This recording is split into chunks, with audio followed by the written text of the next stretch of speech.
Have you ever stopped to think what you would do if your heart suddenly started to fail and you were completely alone? No one around, no doctor, no phone in your hand yet. Just you, a racing heart and fear creeping in with every passing second. It's a nightmare scenario that unfortunately plays out for thousands of people every year. And here's the truth. In the event of a heart attack, every minute matters. Delay can be deadly, but don't panic. This video could give you the edge that might just save your life today. I'm going to walk you through 7 crucial nonsense actions to take if a heart attack strikes. And there's no one else to help. No fancy gadgets, no white coat required, just common sense and smart decisions that anyone can make even in the most terrifying circumstances. And trust me, the final tips in this video are the ones most people never think of, but they could be your lifeline when it matters most. Before we dive in, I'd really appreciate it if you hit that like button. It helps this message reach more people who might one day need it. And if you're not subscribed yet, go ahead and do that now. Then tap the notification bell so you don't miss any of our weekly health insights. If you're still with me by the end, drop a 1 in the comments to let me know you're learning. And if you think we can do better, type 0 and tell us how we're always improving for you. All right, let's get into it. Let's start with the most vital step of all learning to spot the first signs before things spiral out of control. Recognizing what's happening in those initial moments is your best shot at surviving. The media loves to dramatize heart attacks. Someone grabs their chest, gasps for air, and collapses. But real life, it's often more subtle, more silent, and way more dangerous because of that many heart attacks. Start with symptoms so mild you'd think it's just a bad day. Some gas or maybe stress, a strange pressure in the chest, an odd ache in the arm, fatigue. That just won't go away. That's exactly why people delay action, and that delay can cost lives. So what should you watch for? Start with your chest. That's where it often begins, but not with sharp pain. Think of a crushing weight, pressing down slowly and steadily. Some describe it as a squeezing, like a tight band tightening across the chest. It might come in waves, tricking you into thinking it's fading, but if it lingers or returns repeatedly, it's not something to ignore, and it doesn't stop. At the chest, a heart attack can show up in places you wouldn't expect, like pain radiating through your left arm or even your right. It can spread into your shoulders, creep up into your jaw, or press like a weight between your shoulder blades. Women and older adults often report pain in their upper back or abdomen instead of the chest, and yes, that includes a heavy, bloated feeling that feels more like indigestion than anything heart-related. Another red flag: shortness of breath, especially if you haven't moved. If just sitting still leaves you gasping like you've run upstairs, something's off. Add to that lightedness, a cold sweat, nausea, or even an unshakable sense that something is wrong deep inside. You've got every reason to take action. Let me give you a real example. Richard, a 74-year-old retired electrician, was sipping coffee at his kitchen table when he noticed a strange tightness creeping under his collarbone. It wasn't painful, just off. Then he noticed his hands sweating and his breath shortening. Most people would have brushed it off, but Richard had read about these kinds of signs before he trusted his instincts and made the call. That decision likely saved his life. See, the body whispers before it screams. Those early signs are like the first drops before a storm, easy to miss but urgent if you know what to look for. If you wait for the big moment to confirm something's wrong, you might be too late. Once oxygen stops reaching the heart, muscle damage happens fast, and some of it can't be undone. So here's your takeaway. If you ever feel a strange mix of chest pressure, unexplained breathlessness, fatigue that makes no sense, or pain in places like your jaw, shoulder, or stomach, stop everything. Do not power through. Do not assume it will go away. Take it seriously. Even if you're unsure, act like your life depends on it, because it just might. And especially if you have risk factors like high blood pressure, elevated cholesterol, diabetes, a history of smoking, or a family history of heart problems. You need to stay extra alert, talk to your doctor, and make sure you know the warning signs before they become a real threat. Because the ability to catch the quiet signs early, that's your first line of defense. And the most powerful tool you've got if you're still here and this information is resonating with you. Drop a 1 in the comments that tells me you're still engaged, and it helps us reach more people who need to hear this. Now let's move to the next critical step: what to do the very second you suspect something's wrong. as soon as you feel those warning signs kicking in. No matter how mild or uncertain, your next move must be immediate call, emergency services wherever you live. Whether it's 911 or your local equivalent, you need to get that call out right away. Do not wait to see if it gets worse. Do not call your friend or your doctor first. And absolutely do not try to drive yourself to the hospital. Why? Because when blood stops flowing, to part of your heart time is everything. The longer that area is starved of oxygen, the more heart muscle dies, and the lower your chances of a full recovery. Every minute counts. Calling emergency responders is not just about getting a ride, you're activating a rapid medical response system. These professionals bring life-saving tools right to your door, oxygen medications like aspirin or nitroglycerin, even defibrillators. If your heart suddenly stops, and unlike a friend or neighbor, they can start treatment before you even leave your home. Driving yourself is risky. You might think you'll make it, but symptoms can escalate fast if you pass out behind the wheel. You're putting yourself and everyone else in danger. Even asking a family member to drive you delays critical care EMS teams. Don't just transport you. They start stabilizing you from the moment they arrive and alert the hospital en route, so the cardiac team is ready when you get there. That can shave off precious minutes that might otherwise be lost in triage. Let me tell you about Linda. She's 78 lives alone and one evening felt an odd ache in her shoulder. A few minutes later, she felt nauseous and broke into a cold sweat. Her first instinct was to call her son, but she remembered something a nurse once told her: call 911 first, talk to family after. That advice may have saved her life by the time the ambulance reached her. Her chest was tightening and she could hardly breathe, but because she acted fast, EMS arrived in time to stabilize her with oxygen and medication before things got worse. So remember, hesitation can be deadly. If there's any doubt in your mind that something serious is happening, don't wait. Make the call, get help on the way. Because when your heart's in trouble, seconds aren't just seconds there. The difference between survival and tragedy that single phone call made instantly, and without hesitation, was the pivotal moment that stood between survival and tragedy. And here's something critical to remember. You don't need 100% certainty to justify dialing emergency services. The professionals on the other end, dispatchers and paramedics, are trained specifically to assess unclear situations. They would much rather respond to a false alarm than miss the opportunity to save a life. Seconds matter more than certainty. If your symptoms make it difficult to speak clearly or quickly, don't worry. Modern smartphones are equipped with emergency features that can be activated even when the screen is locked.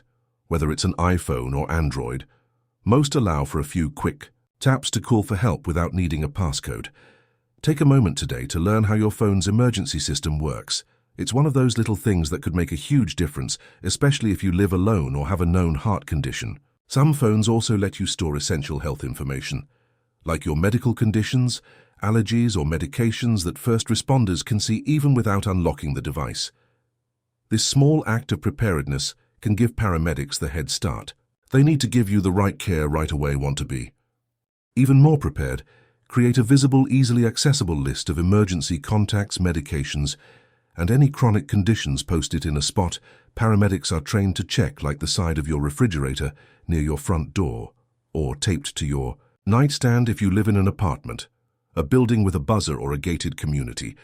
Make sure you figured out how emergency services will get to you. Provide clear instructions when you call, and if possible, ask a neighbor in advance if they'd be willing to assist in an emergency. Ultimately, calling for help is not a sign of weakness. It's an act of courage and self-respect. It tells your body, I hear you, and I'm not going to ignore the warning. Don't second-guess yourself. Don't wait for things to get worse before acting.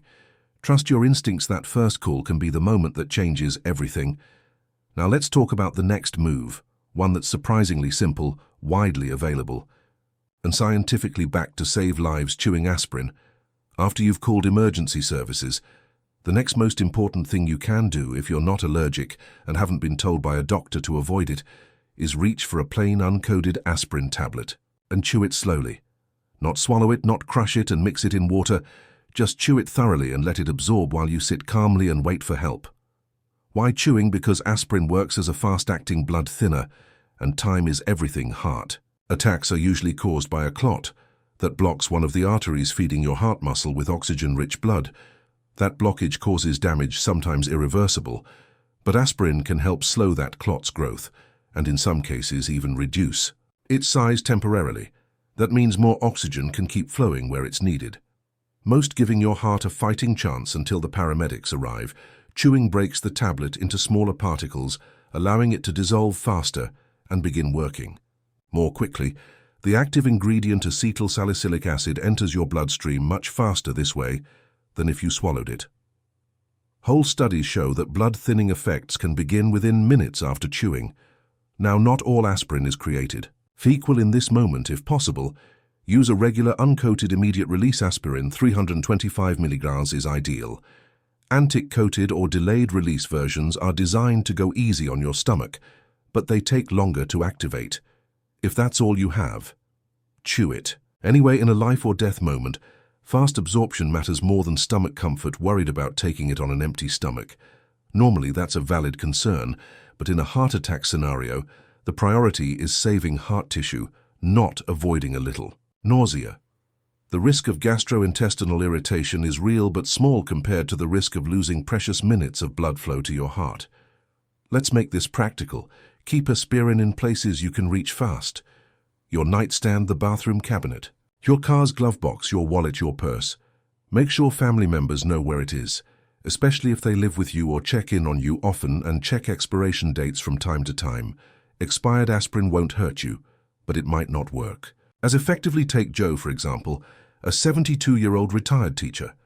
One morning he felt a deep pressure spread from his chest to his jaw. He felt a wave of panic building, but remembered his doctor's advice. He had aspirin stored in a drawer near his kitchen table. He grabbed it, chewed one, and waited calmly for help. His doctor later told him that single act, the decision to chew aspirin without hesitation, likely reduced the severity of the damage to his heart. Joe walked out of the hospital. A week later, not everyone gets that chance. Emergency medical teams around the world recommend this as part of the standard protocol for suspected heart attacks. This isn't a life hack. It's a proven, powerful step you can take on your own that buys you time and gives professionals something to work with when they arrive. Still with me? Type 2 in the comments if this video has been helpful so far and you've made it to this part. Your feedback keeps us going and helps us reach more people with life-saving knowledge. Let's move on to the next critical step: protecting your heart by staying physically still. Once you've called for help and taken aspirin, you must stop moving. Seriously, whatever you're doing, stop, sit or lie down in the safest, calmest spot you can reach without overexerting yourself. Your goal now is to reduce the workload on your heart. That means zero unnecessary movement. No walking around the house, no unlocking doors, no just one more thing before I rest. Every bit of physical effort increases the strain on your heart, and during a heart attack, your heart is already fighting to stay alive. Even basic movements like walking from one room to another can worsen the damage or trigger a total collapse.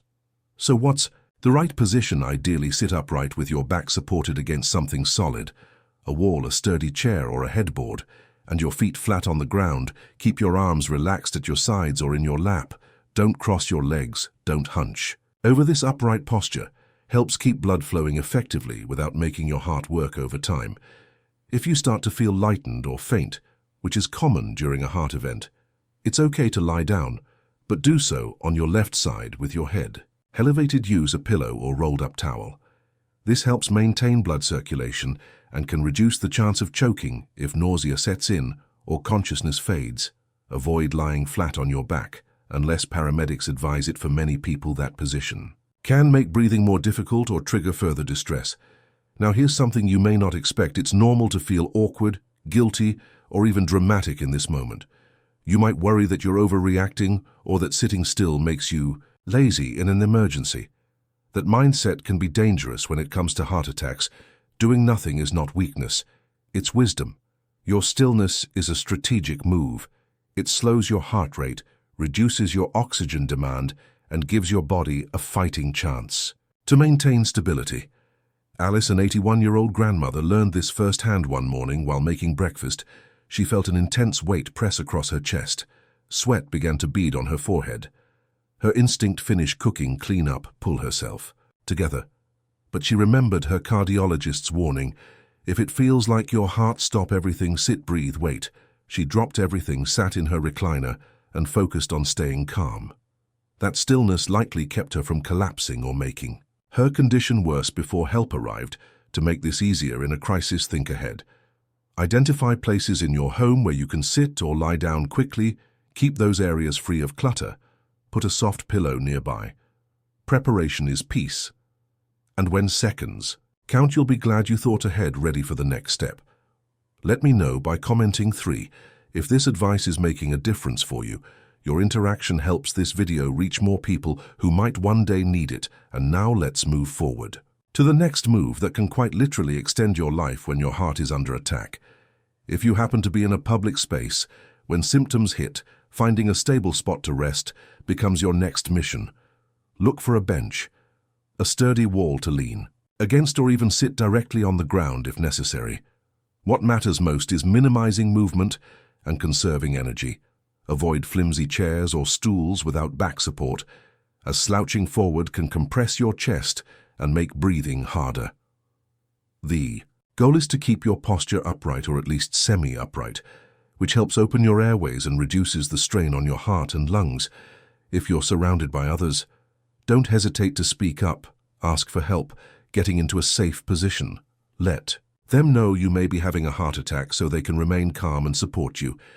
A reassuring voice in those first minutes can do more than soothe nerves. It can help you stay focused, conscious, and emotionally grounded when panic wants to take over. Remember this: staying still isn't doing nothing. It's doing everything. Sitting or lying down properly while waiting for help is a form of active protection. Combined with calling emergency services and chewing aspirin, you're forming a triad of life-saving moves that could determine how quickly you recover, or whether you recover at all. Now let's add one more critical action to the list: making sure emergency responders can reach you without obstacles. It may seem simple, even trivial, but unlocking your door could make a life or death difference. If you've already called 911 and are physically capable of moving even just a little, take a moment to unlock the door to your home, apartment, or building. Those few seconds could shave valuable minutes off emergency response time. Why is that so important? Because paramedics will get to you no matter what. But if your door is locked, they may need to force their way in. That means delays, that means tools, that means time you simply might not have. And if you're sitting or lying nearby, the chaos of a door being broken down could startle or injure you further. By unlocking the door in advance, you eliminate that problem entirely. When the emergency crew arrives, they can enter immediately and begin treatment without barriers. That's more time for oxygen, more time for medication, and less time your heart spends under siege if you live alone, especially in a building with keypads, buzzers, or security gates. Plan ahead. Ask yourself, can I easily unlock the door under pressure? Do I need a key, or is it a latch I can flip quickly? Is my home easy to locate from the street? Is the unit number clearly visible? If the answer to any of these is no, now is the time to fix that. Some people choose to give a spare key to a trusted neighbor. Others invest in a lockbox that stores a key behind a coded door. With that code shared with emergency services, medical lockboxes are especially helpful for seniors, people with mobility issues, or anyone living alone. They're inexpensive, discreet, and can literally be the reason help arrives faster. Let me share Paul's story. He's a 76-year-old retired postman living in a small condo. When he felt pressure tightening around his chest one afternoon, he didn't panic. He recognized the symptoms, called emergency services, chewed an aspirin, and made one more smart move. He unlocked his front door that took less than half a minute. But when EMTs arrived, they were able to walk right in and begin treatment later. One of the paramedics told him that those extra 30 seconds might have been the margin that saved his life. Of course, your safety is always the top priority. If you're feeling dizzy, lightheaded, or too weak to stand, stay where you are. Communicate your exact location clearly to the dispatcher if you're in a house. Say what room you're in if you're in an apartment. Give the floor unit number, and any entry codes only go to the door if you are confident you won't collapse or worsen your condition in the process. And for those who want to go the extra mile, consider upgrading to a smart lock. These can be opened remotely from your phone or set up to grant emergency access to paramedics using a temporary code. It's a small investment for peace of mind, especially if you live alone or travel often. So let's make this practical. Ask yourself, tonight, can emergency responders get to me quickly? If something goes wrong, if the answer isn't an immediate yes, take steps now to change that. Don't wait for a scare to realize. Your door is the final barrier between you and life-saving care still watching and learning. Type the number 3 in the comments to let me know you're still here, and soaking up every step your engagement helps push this video to others who may desperately need this info someday. Let's keep going. Your smartphone isn't just for selfies or checking the weather. It can become your most important tool in a medical emergency. Knowing how to use it properly could mean faster care, better communication, and potentially saving your life. If your condition suddenly worsens, 2 features matter most: the speakerphone and the medical ID.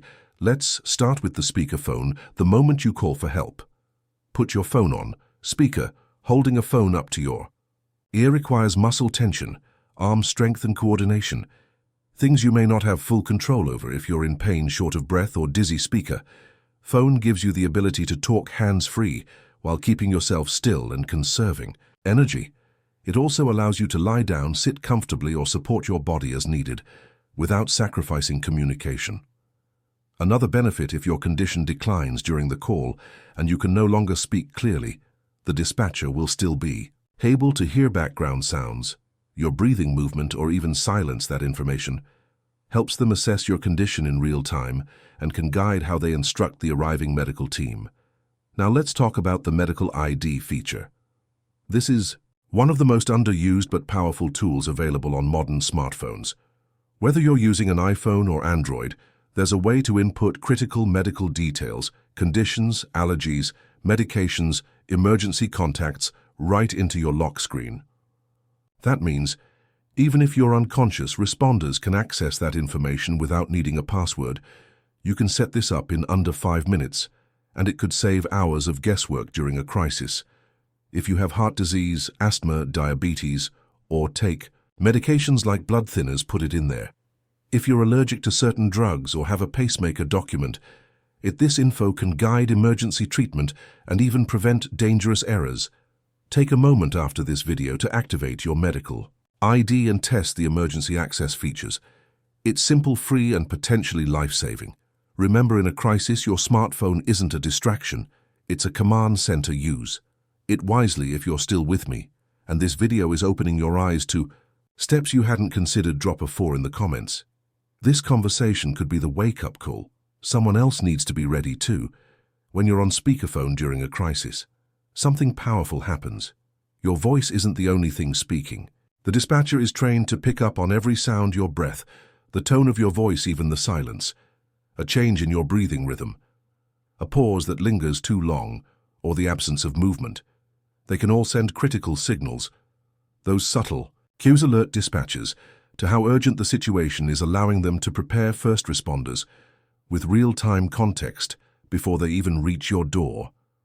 And the beauty of speaker mode: you don't need to hold the phone or waste energy keeping it to your ear. You can simply focus on breathing, staying calm, and following instructions as clearly as possible. The dispatcher stays with you, guiding you through every second, offering instructions, comfort, and frankly, company. That voice on the other hand may be the anchor you need in one of the scariest moments of your life. But let's not stop there. One of the most underrated features on your phone, often overlooked, is your medical ID, built into both iPhones and Androids. This tool is designed to speak for you when you can't. It's quick to set up, but in an emergency, it can be absolutely life-saving. On iPhones, your medical ID is tied to the Health app and can be accessed straight from the lock screen through the Emergency SOS feature. On Androids, it's available in the Emergency Information section under Settings. And what kind of information can you store? Everything that matters: your name, date of birth, blood type, any allergies like penicillin or latex, current medications, existing health conditions, and even emergency contacts who need to be called if something goes wrong. Now imagine you've blacked out before paramedics arrive. You can't speak, you can't answer questions, but your phone can. With just a few taps, first responders can access the vital facts they need to treat you safely and correctly. Take Susan, a 79-year-old woman, managing diabetes and a life-threatening penicillin allergy. She felt a sudden pressure in her chest one evening and made the 911 call, but lost consciousness before paramedics got there. Thankfully, she had previously set up her medical ID with no need for a passcode. EMS checked her phone and instantly knew what they were dealing with. They avoided penicillin-based treatments and contacted her daughter, whose number was listed under emergency contacts. That small action done days earlier may have saved Susan's life. Her words after recovery: "Say it all. I never imagined something I set up once and forgot about could be the reason I'm still here." Setting this up takes less than 5 minutes. Open your health or emergency settings, fill out every field you can, especially your meds, allergies, and who to call. Enable access from the lock screen and you're done. Whether you're tech savvy or not, this isn't about technology, it's about giving first responders a head start when every moment matters together. Your speakerphone and your medical ID turn your phone into more than just a device. It becomes your lifeline, your advocate, your voice. Still with me? If you've made it this far and picked up something valuable, drop a 4 in the comments. Let's finish this strong. Now we arrive at step 7, and while it might sound simple, it holds extraordinary power. Your breath in the middle of a heart attack. Everything feels like it's spinning out of control. Pain clamps down on your chest. Your heart races. Fear kicks in like a tidal wave. It's the kind of panic that can make anyone feel powerless. But there's one thing you can control in that storm: your breathing. No, breathing won't cure a heart attack, but it can be the difference between staying conscious and spiraling into shock. Panic triggers adrenaline, which speeds up your heart rate, raises your blood pressure, and can even make irregular rhythms more dangerous. By taking charge of your breathing, you activate your parasympathetic nervous system, your body's built-in calm switch. This helps you stay grounded and slows down that runaway stress response. So how do you breathe when everything hurts? Here's a simple method. Inhale slowly through your nose for 4 seconds. Let your chest expand gently. Hold that breath for 1 or 2 seconds. Just a brief pause, then exhale slowly through your mouth for 6 seconds as you breathe out. Imagine releasing fear, tension, and chaos, then repeat the cycle. Focus entirely on the rhythm.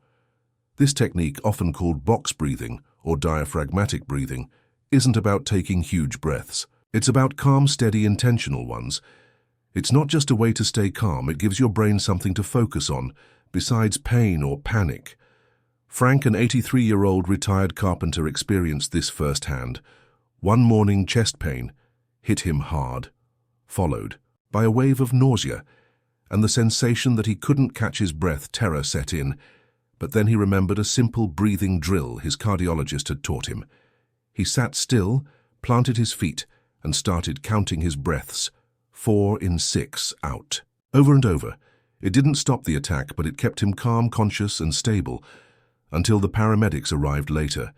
His doctor told him that keeping his body from going into full panic mode may have spared him from cardiac arrest. Frank's takeaway: I just kept telling myself, breathe, stay calm. Don't give in to fear. That was my lifeline. Don't wait until you're in a crisis to learn this skill. Make controlled breathing a part of your daily routine. Practice while lying in bed, sitting on your porch, or during stressful moments. The more comfortable you are with the rhythm, the more naturally you'll turn to it in an emergency. Breathing won't undo blocked arteries, but it will keep oxygen circulating. It will slow your heart's workload, and maybe, most importantly, it gives you back a sense of control when everything else feels out of your hands. So when the chaos hits, call for help, chew the aspirin, stay still, unlock your door. Use your phone smartly and breathe in those first critical minutes. These 7 actions can make the difference between life and loss. Now we'd love to hear from you. Which step surprised you the most? What's one thing you'll do differently after watching this video? Drop your answer in the comments. Your story might just help someone else prepare too. And if this video helped you, give it a like, share it with someone you care about. And if you want more life-saving tips delivered in a way that's simple and powerful, hit that subscribe button and turn on notifications. Stay aware, stay ready, and above all, stay alive. We'll see you in the next video.